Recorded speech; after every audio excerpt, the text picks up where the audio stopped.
हर हर महादेव। भगवान शिव शंकर की सावन माह में सुनी जाने वाली एक सुंदर और भावनात्मक कहानी, जिसे आप पूजा के समय या कथा के रूप में सुन सकते हैं। इसमें भक्ति, करुणा और चमत्कार का अद्भुत संगम है। सावन का महीना था। चारों ओर हरियाली फैली हुई थी। नदी नाले पानी से लबालब भर गए थे। बादल गरज रहे थे और हल्की बूंदाबांदी हो रही थी। गांव का वातावरण शिवमय था।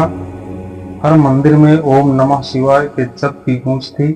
कथा शुरू करने से पहले यदि आप लोग भगवान शंकर के सच्चे भक्त हैं तो वीडियो को लाइक करके चैनल को सब्सक्राइब करें और कमेंट में हर हर महादेव जरूर लिखें। गांव में एक गरीब ब्राह्मण परिवार रहता था। उसका नाम हरिदास था। हरिदास और उसकी पत्नी गौरी शिव भक्त थे। वे दोनों दिन रात मेहनत कर अपने बच्चों का पेट पालते थे। हर सावन में हरिदास भगवान शिव को बिल पत्र, दूध और गंगा जल चढ़ाने का संकल्प लेता था। लेकिन इस बार हालत खराब थे। खेत में फसल बर्बाद हो गई थी। घर में अनाज का एक दाना भी नहीं बचा था। फिर भी हरिदास ने निश्चय किया, भले ही भूखा रह लूं पर भोलेनाथ को जल जरूर चढ़ाऊंगा। सावन उनका प्रिय महीना है, मैं उन्हें निराश नहीं कर सकता। गौरी ने समझाया, प्राणनाथ घर में बच्चे भूखे हैं। हम इस बार शिव जी को जल ना भी चढ़ाएं तो वे नाराज नहीं होंगी। वे तो अंतर्यामी हैं, हमारी मजबूरी जानते हैं। हरिदास ने मुस्कुराते हुए कहा, गौरी, शिव तो भोलानाथ हैं। वे दीन दुखियों की सुनते हैं। मैं उनसे प्रार्थना करूंगा कि हमारे जीवन में दुख हर ले। अगर मैंने सच्चे मन से उन्हें पुकारा तो वे अवश्य आएंगे। हरिदास ने घर का बचा कुचा चावल बेचकर एक लोटा दूध खरीदा। रास्ते में बारिश इतनी तेज हो गई कि वह भीग गया। पैर कीचड़ में धंस रहे थे, लेकिन हरिदास ने दूध और बेलपत्र को आंचल में छुपा लिया। गांव के लोग हंसने लगे। हरिदास पहले अपने बच्चों का पेट भर, फिर शिव को दूध चढ़ा। भला पत्थर की मूर्ति भी किसी को कुछ देती है? हरिदास ने शांत भाव से कहा, जिसे तुम पत्थर समझते हो वही मेरे लिए साक्षात महादेव हैं। वही इस सृष्टि के रचयिता हैं। अगर उन्होंने चाहा तो मेरे बच्चे भी भूखे नहीं रहेंगे। मंदिर पहुंचकर हरिदास ने शिवलिंग पर जल चढ़ाया। कांपते हाथों से बेलपत्र और दूध अर्पित करते हुए फूट फूट कर रोने लगा। भोलेनाथ, मैं थक गया हूँ, बच्चों के लिए कुछ भी नहीं बचा। कृपा करो प्रभु, मुझे शक्ति दो कि मैं अपने परिवार का पालन कर सकूं। अचानक मंदिर में एक तेज प्रकाश फैल गया। डमरू की ध्वनि सुनाई दी।